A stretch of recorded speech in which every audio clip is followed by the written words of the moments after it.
Episode 5। एक साधु को भी चुप रहना चाहिए। जब किसी का कल्टिवेशन ग्रैंड मास्टर लेवल तक पहुंच जाता है तो न केवल वह स्पिरिचुअल एनर्जी को बाहर निकाल सकता है, बल्कि वह अपनी पूरी एनर्जी को छुपा भी सकता है और अपनी उपस्थिति को भी बिल्कुल गुप्त रख सकता है।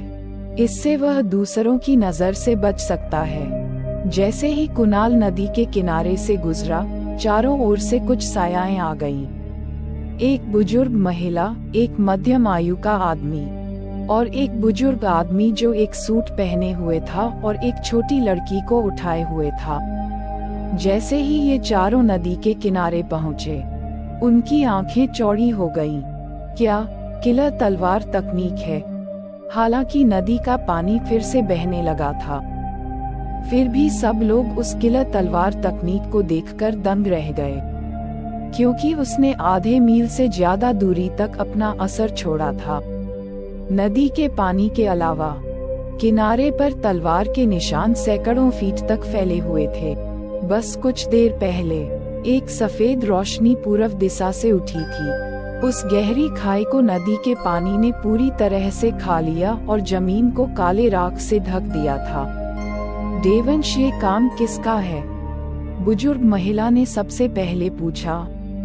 उठाए हुए लड़की के साथ बुजुर्ग आदमी ने सिर झुका लिया और हल्की मुस्कान दी और फिर कहा, मुझे भी नहीं पता। मैं मीरा को अकादमी के मार्शल आर्ट्स फील्ड में सुबह की ट्रेनिंग के लिए लाया था। जब मैंने देखा कि कुछ हो रहा है तो तुरंत यहाँ भाग आया। बात यह है कि तुम दोनों मुझसे भी तेज आए हो। बुजुर्ग महिला ने मध्यम आयु के आदमी को देखा, जिसने भी हल्के से सिर झुका लिया। मुझे भी नहीं पता, लेकिन मैं निश्चित रूप से कह सकता हूँ कि जो भी था वो बहुत ताकतवर है।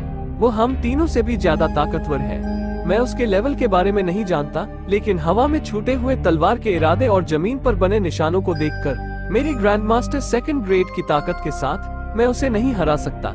फिर भी मैं जल्द ही तीसरे ग्रेड तक पहुंचने वाला हूं। मुझे आशा है कि तब मैं उसका सामना कर सकूंगा। बुजुर्ग महिला ने एक गहरी सांस ली। ये मानना मुश्किल है कि हमारे शौर्य नगरी में कोई इतनी ताकतवर तलवार तकनीक का उपयोग कर रहा है। अफसोस है कि हमें यह नहीं पता कि वह कौन है। कोई भी हो, हमें सावधान रहना होगा। अगर इतनी ताकतवर ग्रैंडमास्टर शौर्य नगरी को नुकसान पहुंचाना चाहें, तो परिणाम नापने के बाहर होंगे।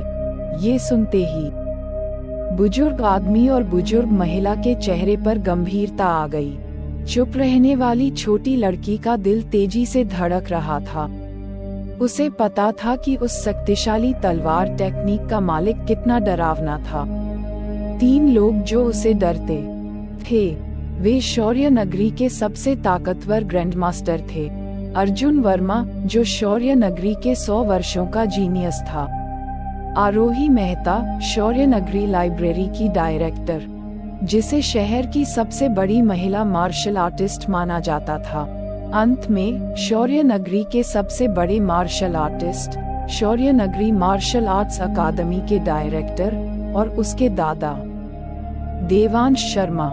ये तीन लोग शौर्य नगरी के मार्शल आर्ट्स के शिखर का प्रतिनिधित्व करते थे। हालांकि वह रहस्यमय व्यक्ति अकेला ही इन शानदार लोगों को डरा सकता था। वह कौन था? उस समय कुनाल पहले ही लाइब्रेरी में लौट चुका था। रास्ते में उसने जो कुछ भी किया था, उसे उसने याद किया। वह बस पकड़ाते पकड़ाते बचा। उसके तलवार के निशान ने उससे पकड़वा ही दिया था। पहला कारण था कि उसने बहुत जल्दीबाजी की। उसने अपनी तलवार तकनीक की शक्ति को नहीं जाना और दूसरों का ध्यान आकर्षित कर लिया। सौभाग्य से वह समय पर पीछे हट गया और दूसरों द्वारा खोजे जाने का खतरा टल गया। पिछले समय में जो आभा उसने देखी थी, वो कमजोर नहीं लगती थी। ये तो बस शौर्य नगरी के मार्शल आर्टिस्ट्स की ताकत थी।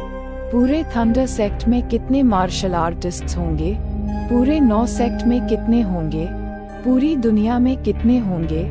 हर साल शौर्य नगरी से हजारों लोग ग्रेजुएट होते हैं और उनमें से ग्रैंड मास्टर शायद ही कभी होते हैं। इसलिए उसने तय किया कि अब से उसे लो प्रोफाइल रहना होगा और अपनी ताकत को छुपाना होगा। उसने सोचा कि वह लाइब्रेरी में सुरक्षित तरीके से ही अपनी प्रगति करेगा और कभी अपनी ताकत नहीं दिखाएगा। दूसरी बात ये थी कि उसकी तलवार तकनीक की ताकत। असल में यह उसकी खुद की ताकत नहीं थी, बल्कि तकनीक की ग्रेड थी जो बहुत ऊंची थी। इस दुनिया में तकनीकों के ग्रेड होते हैं, बेसिक ग्रेड, मीडियम ग्रेड और ग्रैंडमास्टर ग्रेड। ग्रेड के अनुसार अटैक पावर को भी बांटा गया था। कुणाल के हिसाब से ग्रैंडमास्टर ग्रेड की टेक्निक से ताकत दोगुनी हो जाती है, लेकिन पिछले बार का हमला दोगुना नहीं लगा। इसलिए कुणाल को यकीन नहीं था कि उसकी तलवार तकनीक किस ग्रेड की है, और उसकी खुद की आसमानी किताब का ग्रेड भी नहीं दिख रहा था। भविष्य में उसे इन चीजों को जानने का मौका तलाशना होगा। तीसरी और सबसे महत्वपूर्ण बात थी तकनीक की खपत। पिछली मूवमेंट ने उसकी एनर्जी का 2% चूस लिया। इसका मतलब कुछ स्ट्राइक्स के बाद उसकी पूरी एनर्जी खत्म हो जाएगी। हालांकि उसकी तकनीक एनर्जी को पुनः प्राप्त कर सकती है, लेकिन उसके पास केवल 2 बेसिक हॉट तकनीकें हैं, जिससे एनर्जी को लेने की रफ्तार बहुत धीमी है। अब उसे मेंटल तकनीक पर ध्यान देना होगा। सोचने के बाद कुणाल ने लाइब्रेरी में जाकर कुछ छोटे समोसे और एक कटोरा संतरा का जूस पीने का मन बनाया। उसकी बढ़ी हुई ताकत के कारण उसे कुछ दिनों तक खाने और आराम की जरूरत नहीं थी, लेकिन वह एक फूडी था। उसे अपनी आदतें नहीं बदलनी थीं। सोना जरूरी है, खाना भी जरूरी है। तभी जैसे ही वह लाइब्रेरी में कदम रखता है, उसका फोन बजता है। कुणाल ने फोन निकाला और देखा। स्क्रीन पर शौर्य नगरी आर्मी लिखा था। वे शहर की सुरक्षा का ध्यान रखते हैं, लेकिन उसने कोई अपराध नहीं किया, तो उन्हें सुबह सुबह क्यों कॉल करना? शायद ये एक धोखाधड़ी थी। कुणाल ने फोन कट कर दिया। उसके खाते में 12,000 सिक्के थे, आधे साल की तनख्वाह। जैसे ही उसने फोन काटा, दूसरा कॉल फिर से आया। कुणाल ने मजबूरी में कॉल उठाया। दूसरी ओर से एक गहरी पुरुष आवाज आई। तुम्हारे बेटे को हमारे पास रखा है, अगर तुम नहीं। उसकी बात काटते हुए कुणाल ने ठंडी मुस्कान के साथ कहा, मेरे पास पैसे नहीं हैं। मैं बहुत गरीब हूँ। नहीं, तुम्हारा बेटा हमारे पास। फिर से कुणाल ने कहा, तो उसे दफन कर दो। कुणाल ने फोन काट दिया। फिर भी कॉल आना बंद नहीं हुआ। तुम्हारा बेटा हमारे पास है। पैसे के बारे में क्यों बात कर रहे हो? क्या तुमने मुझे पैसे के लिए कॉल किया? किसने कहा कि हमें पैसे चाहिए? तुम्हारा बेटा एक अपराध में पकड़ा गया है, जल्दी आकर उसे ले जाओ। मेरे पास कोई बेटा नहीं है।